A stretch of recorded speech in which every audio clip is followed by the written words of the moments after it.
let's talk The Menu. As always, delivering an amazing performance in a very unique, special movie. It's a tasty morsel. It is delicious. Any other food analogies we can use in this? How difficult is it to get through a sentence about this film without a food pun? It's just pretty much impossible. We're skewering society. That's a personal favorite of mine. It's a tasty snack.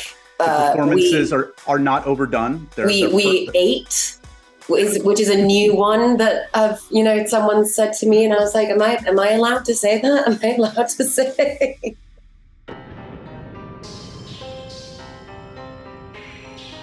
Look, we've been talking the last few years, and it's been an amazing journey already with you in this young career to see the filmmakers you're working with, the very unique projects, and this one definitely lives up to what you've been doing. But I don't know, just let's take a second before we dive into The Menu just to reflect for a second. Like, can you pinpoint the change? Was it The Witch? Was it Queen's Gambit? When did you notice the biggest shift for you in kind of realizing the dreams of a career that you'd been harboring for so long? The whole thing's been almost realizing as I go. I mean, every year my life continues to change and I'm trying to keep on top of it. But the thing that I'm quite proud of is I'm not changing that much. I'm only changing in the sense of getting better at sticking up for myself and apologizing less, which as a people pleaser is definitely a journey to go on. But I will say, because I'm constantly working, every time I get released back into like the wild of the world, every time it's different. Every time I step out and I'm like, ooh, this got bigger, or, maybe I shouldn't wear my contacts when I'm walking down the road if I want to convince myself that not everybody is staring at me at this current moment in time. But yeah, work has really saved me because being on set, everything is normal. Right. It's just... That's a safe place. Yeah, no, I got you. Let's talk a little bit about The Menu because I love this one for so many different reasons. Look, it doesn't fit necessarily with like Queen's Gambit or Last Night in Soho, but that's kind of why I love it. Like all these films and projects are kind of indefinable. Like it's hard to pinpoint a genre for any of these films. When you read The Menu, when this came around, like, did you read it as like, is this social satire? Is it horror? Is it a black comedy? Like, what is this to you?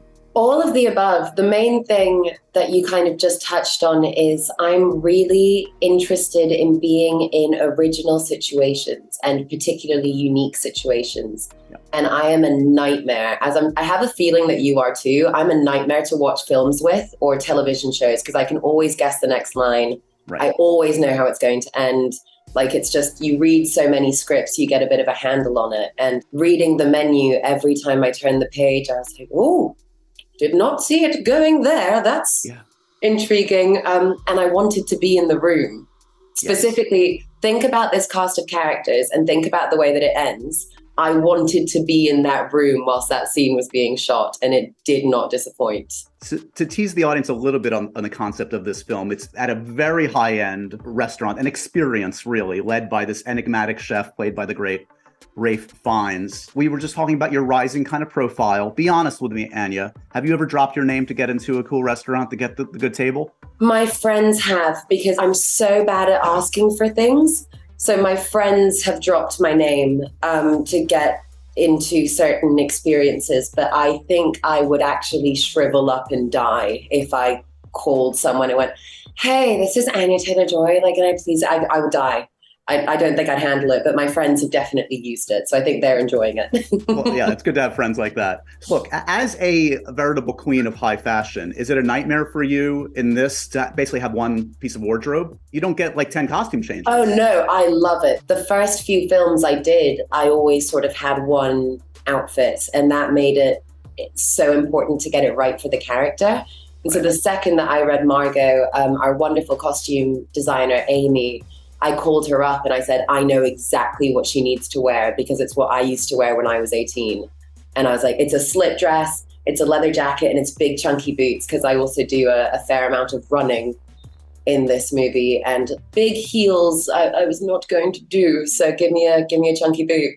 I've talked to many an actor over the years, and they often say that eating on camera is a nightmare because it's not one take, it's endless takes. Is it the worst nightmare? And for that reason, is that the one maybe downside of a film like this, that you're constantly eating? Well, I'm probably the only character that actually doesn't eat that much. And so I was quite excited. I get to properly eat one meal, and I went hard. I did the whole, like, no spoiler, but I went the whole way with that item of food every single time. Delicious. Looks amazing, yeah. It was divine. But the person that I have so much respect for is Nick Holt, because he devoured every single course to the point where I was worried about his health at times. There was one day I called Breadgate.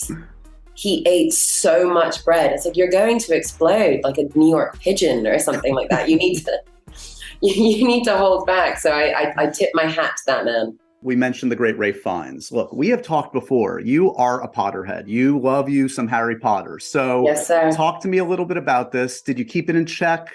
Was there a moment where you're like taking him off to the side, be like, I just have to get this out of my system? You mean a lot to me, not only as a great actor, but as Voldemort, or what? Well, we've spoken about this before. My subconscious is both very kind and slightly terrifying to me, because it will hold information that I can't deal with if I, need to do my work. And so every day, Rafe and I got on great, and there was no drama, no nothing. The second it was over, just called my mum, and no spoilers, but was like, the last person that faced off with Voldemort was Harry Potter, and now it's me.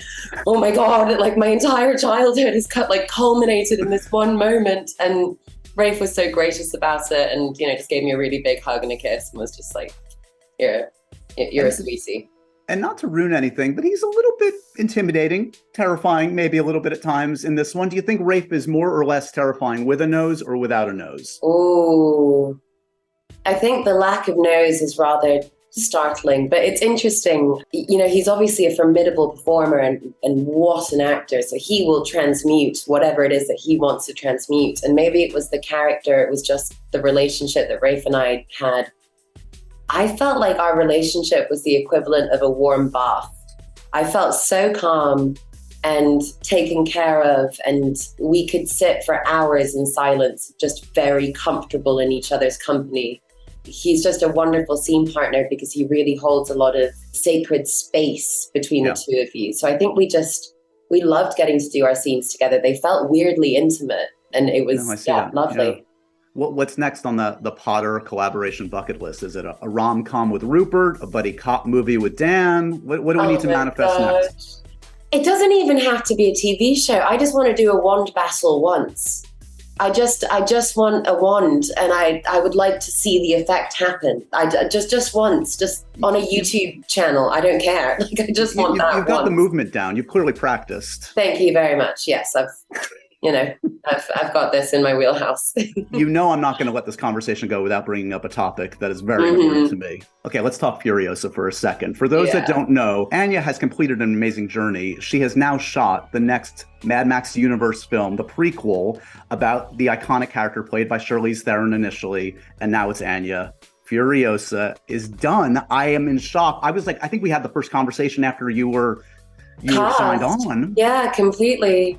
In retrospect, have you digested what has happened yet? I mean, what was it like? I wrapped 12 days ago, and now I'm Barbie. So I'm deeply confused as to what's going on, but singular experience, have nothing but undying love for George.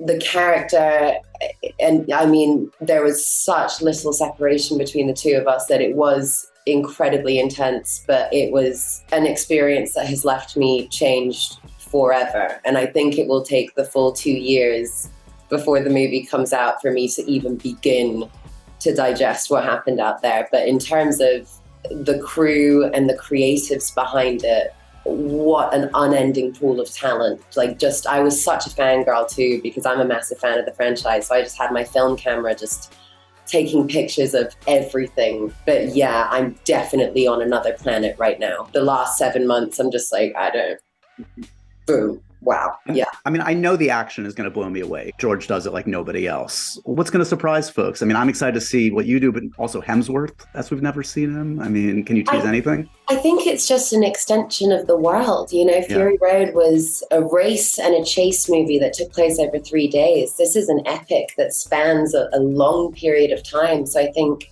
seeing more of the mythology and understanding all the characters a bit more and the universe a bit more, that's what I enjoyed the most. Anytime you get to step on those sets and I mean, it's nothing like it in the world. Every single day that you're there, you're thinking there's no other experience that even comes close to this. This is entirely unique.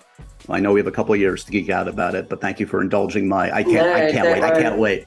Okay, so speaking of iconic characters, Princess Peach.